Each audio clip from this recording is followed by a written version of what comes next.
اپنے موبائل میں مولانا جرجیز کی سیلفیاں لینے والوں، اپنے گھروں پر آ کر مولانا کی سیلفیاں لے کر اپنے یار دوستوں میں شیئر کرنے والوں اور یہ جتانے والوں کہ دیکھو میں مولانا سے مل کے آیا ہوں، دیکھو مولانا صاحب میری دکان پہ آئے تھے، دیکھو مولانا صاحب میرے گھر میں آئے تھے. آپ اپنی تکبر اور اپنا گھمنڈ جتانے والوں، اپنی موبائلوں میں سیلفیاں قید کرنے والوں، فوٹو کو لینے والوں، سنو اللہ کے نیک بندے کس کس طریقے سے بچا کرتے تھے کہ لوگوں کے سامنے میرا چہرہ نہ آئے. میں ان کے بزرگ بیچارے مدرسہ چلا رہے ہیں، بنیاد رکھے ہیں، اور حال ان کا یہ تھا کہ جب رات ہوتی تھی عشاء کی نماز پڑھنے کے بعد وہ چپکے سے اپنے گھر سے نکلتے تھے. میرے مدرسے میں 50 بچے پڑھتے ہیں، 60 بچے پڑھتے ہیں، ان بچوں کا گزر بسر کیسے ہوگا؟ کسی کے سامنے ہاتھ پھیلانے میں، زکات لینے میں شرم آتی تھی کہ لوگ یہ نہ کہیں کہ دیکھو 100 روپے چندہ ملتا 50 کھا لیتا ہوگا، 50 بچوں پہ خرچ کرتا ہے. اس طنز سے بچنے کے لیے وہ زکات وصول نہیں کرتے تھے، چندہ نہیں کرتے تھے. لیکن اس مدرسے کے بچوں کو کیسے پالا جائے، ان کے کھانے پینے کا انتظام کیسے ہو، اس کے لیے وہ رات کی تاریکی میں عشاء کی نماز کے بعد وہ گھر سے نکلتے تھے اور اسٹیشن پہ چلے جایا کرتے تھے، پلیٹ فارم پہ چلے جایا کرتے تھے. اس وقت ٹرینیں کوئلے کے انجن سے چلا کرتی تھی، بجلی کے تار سے نہیں، الیکٹرک انجن نہیں تھے، کوئلے والے انجن ہوا کرتے تھے.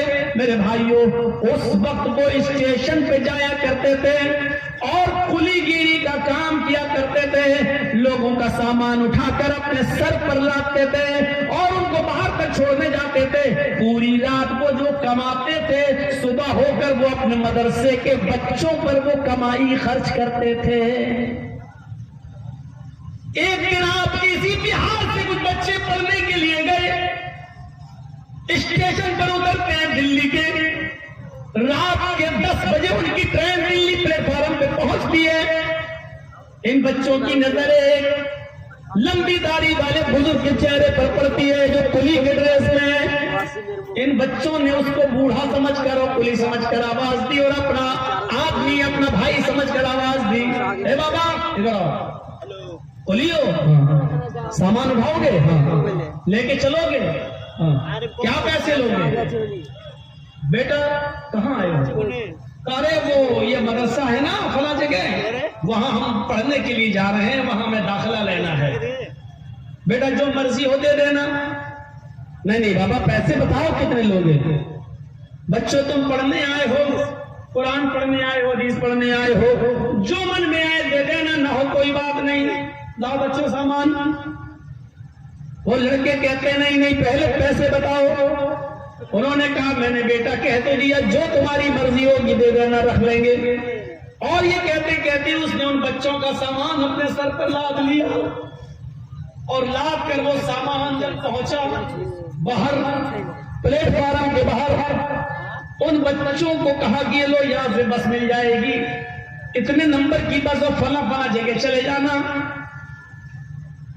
ان بچوں نے پیسے نکال کر اس بزرگ کی جیب میں ڈالنا چاہا. اس بزرگ نے وہ پیسہ ان بچوں کے ہاتھ میں تھماتے ہوئے کہا بیٹا تم لوگ اللہ کے نبی کے مہمان ہو، قرآن سیکھنے آئے ہو، حدیث پڑھنے آئے ہو، کیا مجھے اللہ کے رسول کے مہمانوں کی اتنی بھی خدمت کرنے کی توفیق نہیں ملنی چاہیے؟ مجھے پیسہ دو گے؟ کیا مجھے اتنا بھی ثواب لینے کا حق نہیں ہے کہ میں فری میں تمہارا سامان اٹھا دوں؟ تم رسول اللہ کے مہمان ہو. اور یہ کہہ کر ان کے پیسے واپس کر کے یہ بزرگ چل دیتا ہے کلی کا کام کرنے. یہ بہار سے جانے والے بچے اس بزرگ کو دیکھتے رہتے ہیں اور اس وقت تک اپنا سامان نہیں اٹھاتے ہیں جب تک کہ وہ بزرگ ان کی آنکھوں کے سامنے پلیٹ فارم سے دور نہیں ہو جاتا ہے، چلا نہیں جاتا ہے. مجھے معلوم ہے کہ اس تقریر کے بعد کی سیلفیاں لی جائیں گی. یہ سب بولنے کے باوجود بھی بے شرمی ہماری ڈھیٹ پڑ چکی ہے، وہ چھوٹے گی نہیں.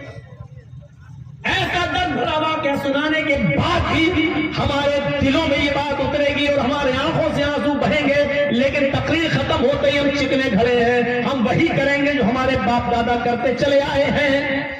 نہیں مانیں گے ہم تو وہ انسان ہی نہیں، کتے کی وہ دم ہے جو 12 سال بھی نکل کے پائپ میں رکھا جائے، اس کے بعد نکالو تو ٹیڑھی نکلے گی، وہ سیدھی نہیں ہو سکتی ہے۔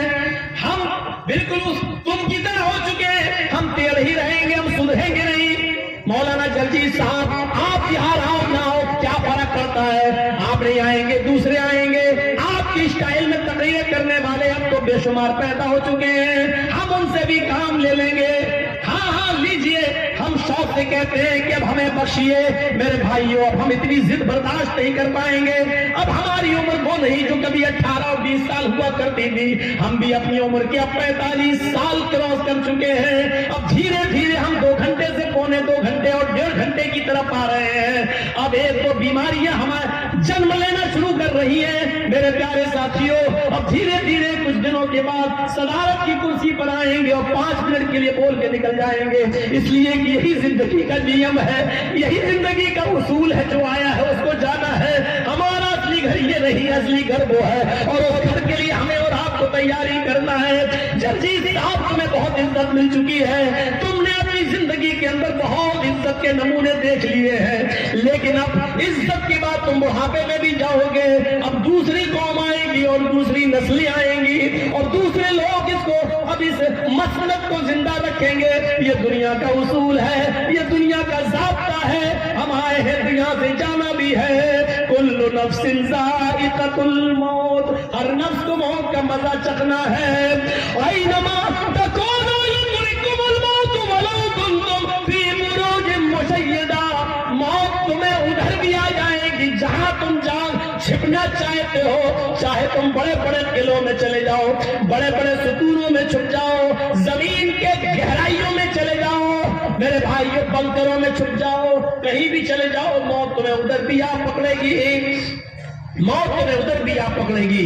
انترکش میں جانے والا، چاند کے بعد مریخ کا سفر کرنے والا، پلاٹو نام کے سیارے پر سفر کرنے والے کا کنیکشن جب دنیا سے ٹوٹ جاتا ہے اور جب وہ آسمان سے گرتا تو پوری دنیا میں اس کے لیے دعائیں ہو رہی ہیں میرے بھائیوں، آخرکار وہ فضاؤں میں جاتا ہے اور غائب ہو گیا ہے، آج تک پتہ نہیں چلا کہ وہ کہاں ہے۔ تم آسمان کی بلندیوں میں چلے جاؤ، موت تمہیں ادھر بھی آ پکڑے گی، تم بنکروں میں چھپ جاؤ، پورے 10 سال تک چھپا رہا، اپنے آپ کو بنکروں میں چھپ کر بچایا رہا، لیکن دیکھ لو ایک دن صدام حسین بھی کسی بنکر میں پکڑا ہی جاتا ہے اور آخر کر پکڑا گیا اور پھر مقدمہ چلا اور تختہ دار پہ لٹکا دیا گیا۔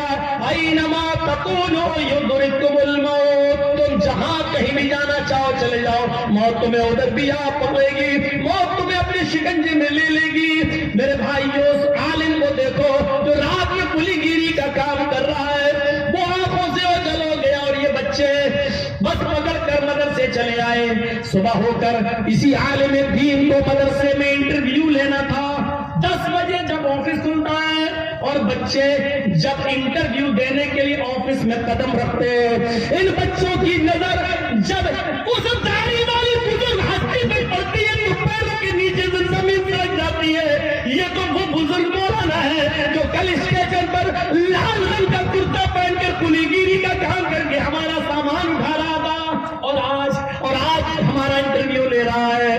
آج ہمارا اس مولانا نے انٹرویو نہیں لیا، صرف اتنا کہا میرے بچوں تم مہمان رسول بن کر آئے ہو، تمہارے ماں باپ نے تمہیں پڑھنے بھیجا ہے، میں نے تمہارا ایڈمیشن کل رات ہی میں کر لیا ہے، جب تم اسٹیشن پر ملے تھے میں تمہیں یہاں سے لوٹانا نہیں چاہتا ہوں، تمہارے ماں باپ نے جن امیدوں سے تمہیں بھیجا ہے بس ان امیدوں پہ کھڑے اترنا، قرآن و حدیث کے سپاہی بننا، اسلام کا پرچار کرنا، تبلیغ کرنا، تمہارا ایڈمیشن ہو گیا۔ اور ہاں، کل جو واقعہ تمہیں اسٹیشن پر نظر آیا تھا اس واقعے کو وہی بھول جانا، میرے کسی اسکول کے طالب علم کو وہ منظر مت بتانا۔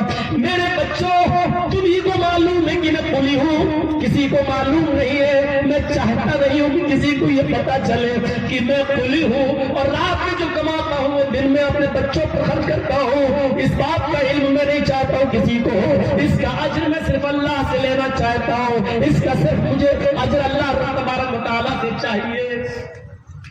اس بزرگ عالم کے انتقال کے بعد میرے بھائیوں، ان بچوں نے ان کی آپ بیتی سنائی اور کہا کہ وہ تو رات میں قلی کا کام کرتے تھے۔ انتقال کے بعد یہ اخلاص ہے. وَعَمِلُوا الصَّالِحَاتِ، ایمان کے ساتھ یہ عمل صالح چاہیے. یہ عمل صالح اگر ہماری زندگی میں نہیں ہے تو بیکار ہے، بیکار ہے. چلتے کراؤ، چلتے میں شور کرو، رات میں آنکھیں کھول رہے ہو، کعبے کے رب کی قسم کوئی ثواب نہیں ملے گا. علماء کی گہار بیٹھو، خاموش ہو جاؤ، اس پر بھی خاموش نہیں ہوتے ہو اور جلسہ سننے آئے ہو.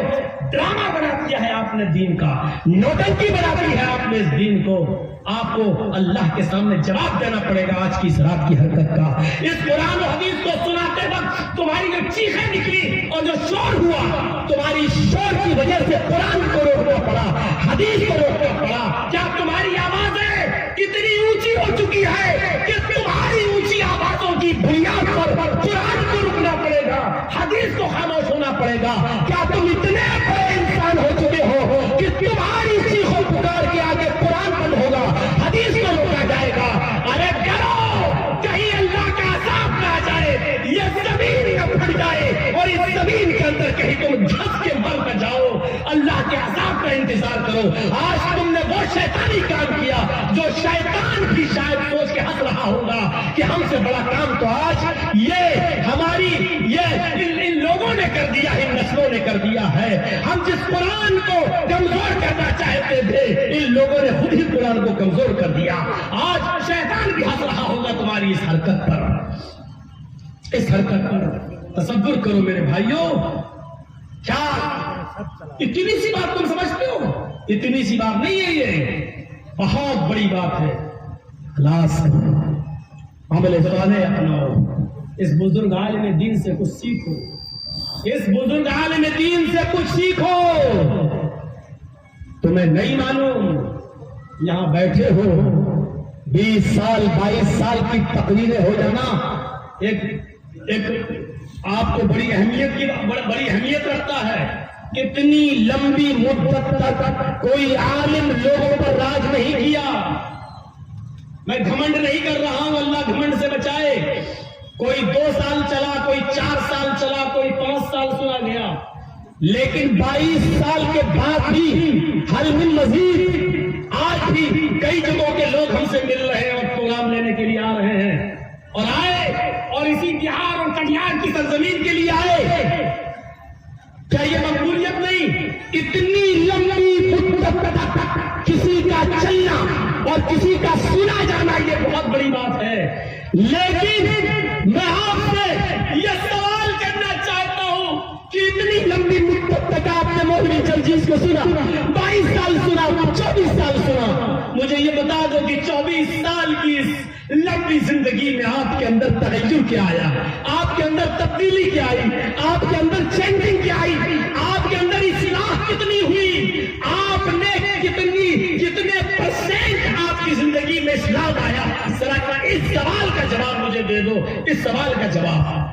آپ 22 سال پہلے بھی وہی تھے، آج بھی وہی ہیں. جو جہالت پہلے تھی وہ آج بھی ہے. کرناٹک کے جلسے دیکھو، آپ سے زیادہ بھیڑ تھی کرناٹک میں، لیکن مجال کی کوئی چڑیا بھی پرمار جائے، مجال کی کوئی مولانا جرجیز کے پاس چلائے، آنے کا راستہ الگ، جانے کا راستہ الگ، وہی لائے وہیں سے لے گئے. کس نے کہا کہ جلسہ ختم کرنے کے بعد مسافہ کرو؟ کون کہتا ہے کہ مسافہ کرنے سے تمہارے گناہ جھڑ جائیں گے اور تم جنت میں چلے جاؤ گے؟ کون سی حدیث میں لکھا ہے کہ جلسہ ختم ہو ٹوٹ دو؟ یہ ساری باتیں جہالت پر مبنی ہیں. جو باتیں کہی گئی اب اس پر عمل کرو، جو کہنے والا تھا اس کو بھی آرام کرنے دو. آپ بھی آرام کرو، مسجدوں میں جاؤ، وضو کرو اور نماز پڑھو. یہ ہونا چاہیے. 30 سال اور 22 سال کے بعد بتائیے، میں نے صرف ایک چیز دیکھی ہے بہار کی سرزمین پر، اگر بڑھے ہیں کوئی چیز تو صرف مدرسے بڑھے ہیں، مدرسوں میں اضافہ ہوا ہے، لیکن جہیز جو پہلے تھا وہ آج بھی ہے، بلکہ اس سے بھی زیادہ بڑھ گیا. اس میں کمی نہیں آئی. کیوں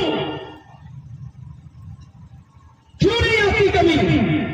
مدرسے کھل جاتے ہیں، مدرسے کی